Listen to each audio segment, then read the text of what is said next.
これから始まるのは断りをめぐる物語。席について上映を待っていて。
We arrive at the Tokyo Metropolitan Building. It looks completely ravaged on the outside, and the inside is crawling with hostile Digimon. Before we can head on inside, the operator explains the conversion mechanic for us. Converting a Digimon is how you normally go about adding Digimon to your ranks. However, since this run already has all the party members we need, the mechanic isn't very important for this. As we head inside, we see just how dangerous the place is, with a huge red mechanical dinosaur roaming the back of the place. We must be extra careful around here. We explore the place for useful supplies before heading onto the elevator. On the way, we fight several enemies, and while the number of enemies on the field increases from a single enemy to 2 at a time, and maybe even 3 at a time, our strategy remains the same. Focus on survival first, set up second, and killing the enemies a distant third. I wanted to talk about this part of the game, but unfortunately there isn't much to talk about. Since nothing particularly eventful happened in the battles and I never lost any girl, so I decided to make a montage of the fights instead, so you can have an idea of what I was up against.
I have roughly 1 hour of footage of me just traversing this place.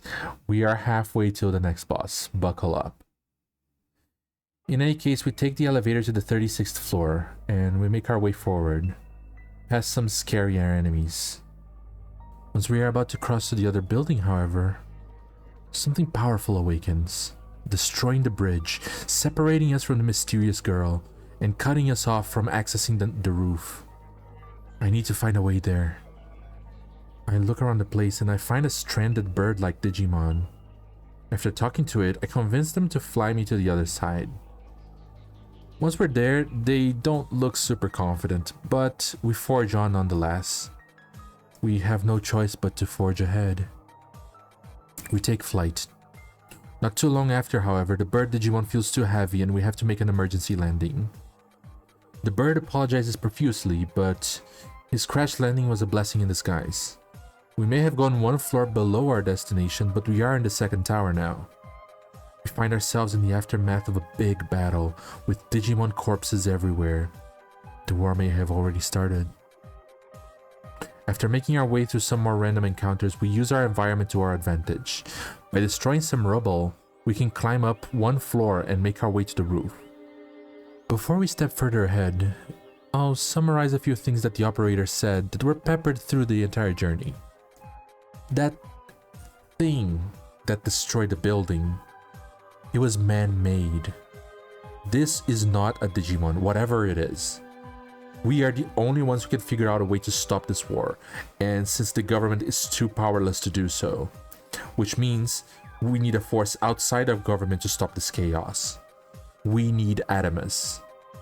And finally, let's talk about Dr. Yuki. This man is a genius in his field of studying phase electron life forms, but was laughed off the field and eventually disappeared completely.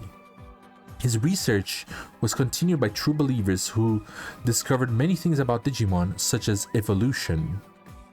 He was a master of the field, and he's also my adoptive father. And as the operator says, no one is more qualified to keep his legacy alive and stop this conflict from breaking through than me, who bears his name.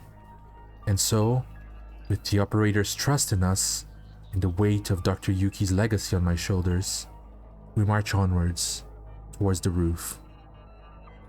As we get there, we see that the war has already started, and we're immediately attacked by Kuwagamon, a red stag beetle. The operator tells us we have been authorized to use cross arts, a mechanic I'll explain better in the future since I don't really use it in this fight. Before the fight starts, however, I'd like to make a brief pause to talk about my team composition.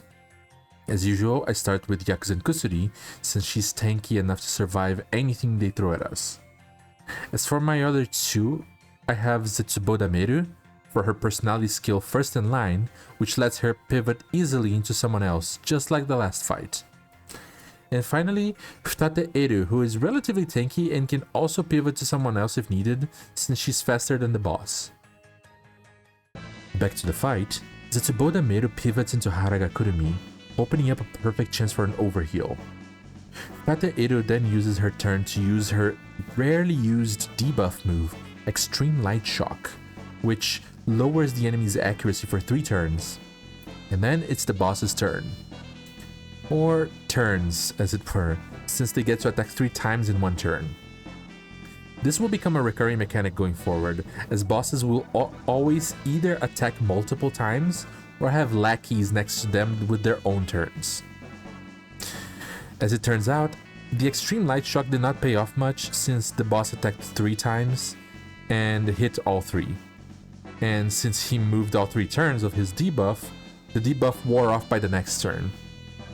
But that wasn't a problem at all, since thanks to the overhealing, we had nothing to worry about. Then comes Kusuri's turn. She does the Yakuzen Kusuri thing and casts Venom Trap, poisoning the opponent. The rest of the fight consisted of Yakuzen Kusuri casting Hate Charge to guarantee single target hits went to her, Tate Eru lowering the boss's accuracy to make sure Kusuri is even safer, and Haraga Kurumi overhealing at the end, so that no matter how little damage she took, Yakuzen Kusuri would always be in perfect health. Since the boss moved 3 times in one turn, the poison simply obliterated his health. And with that, enjoy the rest of the fight in fast forward.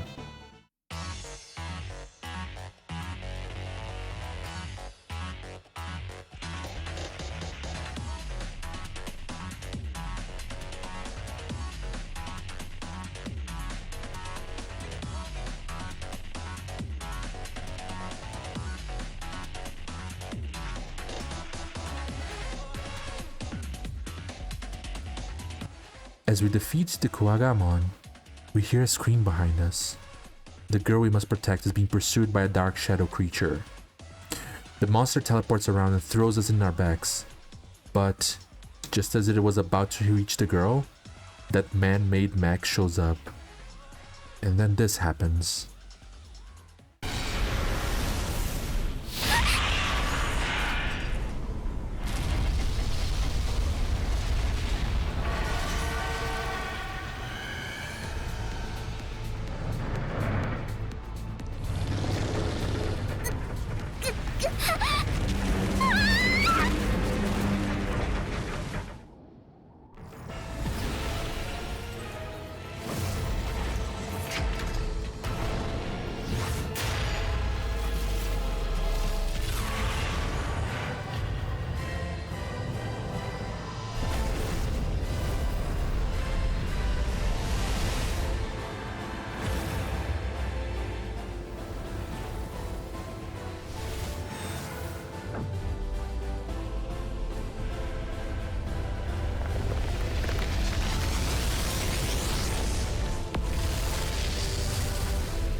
Just like that, we vanish. But this isn't the end. I won't let this be the end. I'll be with these girls through everything, now and forever.